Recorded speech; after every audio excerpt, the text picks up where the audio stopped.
Այս տարածքը նախկինում ծառապատ է եղել, հետո ծառերը հատվել են, ու այն այսօր այս տեսքով է ներկայանում։ Առաջիկայում դատարկ տարածությունը կվերածվի գեղեցիկ հատվածի, սա կառուցվելիք հասարակական նշանակության օբյեկտի էսքիզի առաջարկն է, համաձայն որի նախատեսվում է Շահումյան փողոցի եւ Վարդանանց հրապարակի միջև կառուցապատում իրականացնել։ Այստեղ արգելված գոտի է, որևէ շինության կառուցման համար տարածքը նպատակահարմար չէ օգտագործել։ Այն պետք է հանրությանը ծառայի որպես հանգստյան ժամանցի գոտի։ Պնդում էին հանրային քննարկմանը մասնակից քաղաքը մերն է նախաձեռնության խմբի ներկայացուցիչները։ Ըստ ընդդիմադիրների այն ժամանակ, երբ տարածքում կառույց ունենալու թույլտվություն է տրվել, օրենքի խախտում է եղել։ Տեղական ինքնակառավարման մարմինը օրենքի խախտում է անում։ Խնդրում եմ հստակեցրեք, եթե նոր պիտի դրվի, ուրեմն պիտի դրվի, անցնի, հստակեցվի, երկրաշարժվիճակը, ասեք մեզ ինչպիսին է, նոր դրանից հետո հասկանանք։ Նախատեսված է օդարման, արժութային կարգով օդարման, կարգավիճակի հարցը, եթե փոփոխության կարիք կա, նորից քննարկվի այդ առաջարկության շրջանակներում։ Գյումրու կանաչ տարածքների ոչնչացման հաշվին, քաղաքի պատմական կենտրոնի կեդային կառուցապատումը արդեն 10 տարուց ավել է եղել եւ մնում է Գյումրու ներկայիս տեղական ինքնակառավարման մարմինների կողմից վարվող, անհետեթ, քաղաքային միջավայրը աղճատող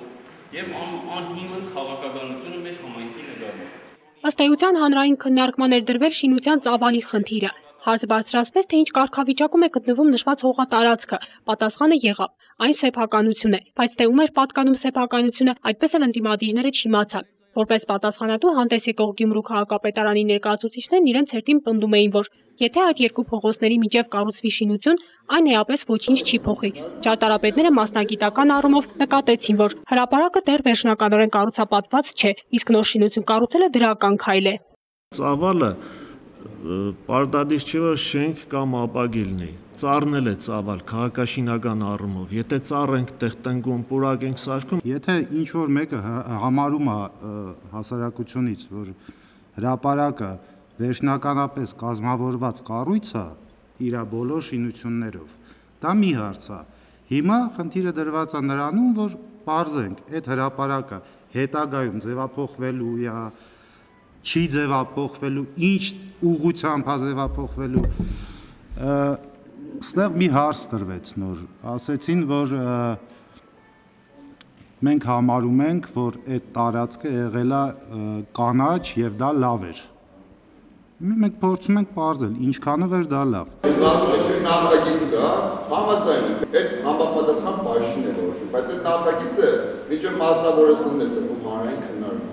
Հանրային քննարկմանը մասնակցում էր նաև Շիրակի թեմի առաջնորդարանի ներկայացուցիչը։ Վերջինս բարկացած ընդդիմադիրներին փոխանցեց թեմի առաջնորդի կարծիքը հարցի վերաբերյալ։ Եթե շինությունը չպետք է խոչընդոտի քաղաքի ճարտարապետական ընդհանուր տեսքին, ինչպես նաև Սուրբ Ամենափրկչի տեսանելիությանը, ապա դա ողջունելի է։ Մենք ոչ թե մեր կապրիզն ենք առաջ տանում, մենք ընդամենը ասում ենք օրենքի պահանջն է դա։ Մենք ուզում ենք օրենքի պահանջը, որը չի հագասում նաև հասարակության շահերի։ Այդ տարածքի հետ կապված արդեն 3-4 տարի էլ մենք անընդհատ կռիվ ենք անում, հա։ Այդ տարածքը վաղուց խնդրել են քաղաքապետարանից, որ տա մեզ կանաչապատման համար, չի տալիս կանաչապատելու, որովհետև ինքը արդեն ի սկզբանե հադելու օրվանից, հա, ծառերը հադելու օրվանից